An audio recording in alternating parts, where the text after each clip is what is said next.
A ver, agenda globalista es la agenda que enmarca un proyecto que está compuesto por distintas demandas, distintos discursos, distintas causas.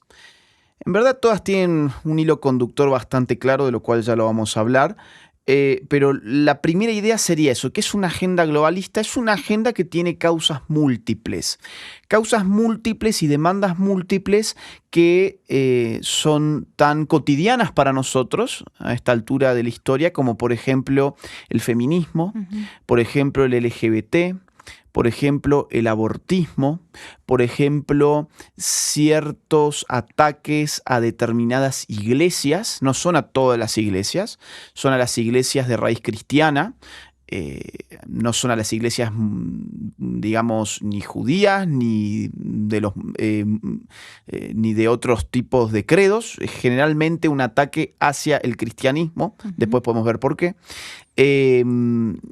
Digamos que, bueno, en verdad esto de los ataques a las iglesias según también en qué lugar, porque los judíos ortodoxos en este momento, por ejemplo, están también siendo bastante atacados. Es una agenda que también ataca a la familia entendida en sus términos naturales como padre, madre e hijos. Y es una agenda que está atacando también a las distintas patrias. La idea de soberanía nacional, por ejemplo, está siendo cuestionada porque el núcleo de la agenda consiste en generar un desplazamiento que va desde el poder soberano nacional a un poder soberano supranacional. Esto es muy, muy importante y suena un poco difícil por las palabras, que no son estas palabras tan cotidianas como feminismo, aborto, LGBT, pero acá ya hay un núcleo, digamos, de proyecto político muy importante.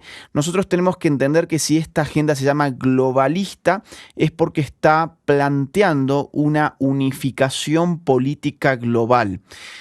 Digamos, desde Westfalia hasta hoy, o sea, en los últimos siglos, políticamente el mundo se organizó en tanto que conjunto de estados-nación, ¿sí? ¿Qué es un estado-nación? Bueno, es una organización que monopoliza el uso de la fuerza en un territorio determinado. O sea, por ejemplo, ¿qué es Guatemala? Guatemala es un estado-nación. ¿Por qué? Porque ustedes tienen su propio cuerpo jurídico, sus fuerzas armadas, sus fuerzas de seguridad, que van a, digamos, legítimamente hacer cumplir su ley. ¿Dónde? ¿En qué territorio? En el territorio del país de Guatemala, ¿sí? O sea, el Estado es una porción territorial gobernada por una organización de este tipo. Entonces, la agenda globalista que dice, no, esto ha quedado viejo. Que Guatemala tenga su derecho, que Argentina tenga su derecho, que, no sé, Bolivia tenga su derecho, Perú tenga su derecho, España tenga... No, todo esto ha quedado muy viejo.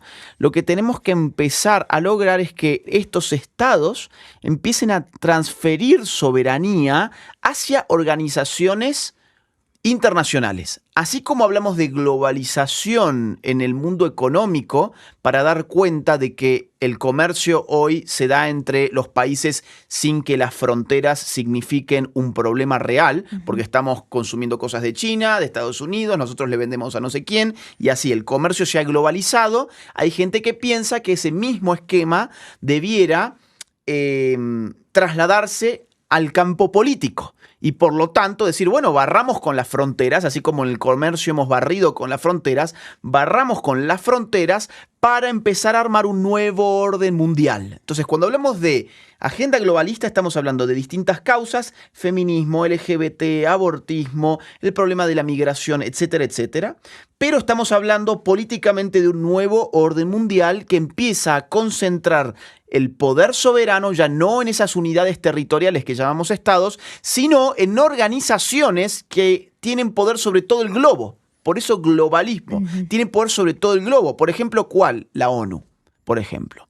Es decir, cuando yo veo aquí en Guatemala manuales de educación sexual integral y veo que quien los está diseñando es el Fondo de Población de la ONU, lo que ahí veo es agenda globalista, por ejemplo. Pero ¿cómo? Entonces, ¿por qué los guatemaltecos tienen su Ministerio de Educación si en verdad la ONU termina siendo, por ejemplo, la educación sexual de los niños de este país. Ahí cuando empezás a ver esa intromisión de organismos que no tienen base territorial, sino que son poder puro, como la ONU, como la OMS, como el Banco Mundial, como UNESCO, como todos estos organismos propios de Naciones Unidas, ahí estamos viendo una estructura globalista. Ahora, ¿cómo se conecta esto con las demandas? Feminismo, abortismo, LGBT. Bueno, si vos empezás a trazar hilos conductores entre esas agendas, entre esas demandas, te vas a dar cuenta que todas son terriblemente nocivas, por ejemplo, para la familia. Es decir, el feminismo radical como se presenta hoy entraña lucha de sexos, el hombre contra la mujer. No hay una relación de complementariedad, sino de enemistad politizada, ¿sí? El LGBT, bueno, es contrario a la familia porque de allí no surge ninguna familia, por empezar. Le está vedada la reproducción, son relaciones, digamos, estériles por definición, ¿sí? O sea, no engendran familia. Número 3, el aborto. Bueno, el aborto es matar un miembro de tu propia familia, ¿no? Entonces, ¿cómo esto va descomponiendo las migraciones descontroladas? Bueno, rompen familias, por ejemplo, ¿no? Entonces, ¿cómo todo eso va minando las lealtades familiares, van minando también después las lealtades religiosas? Por eso esta agenda se mete contra las iglesias.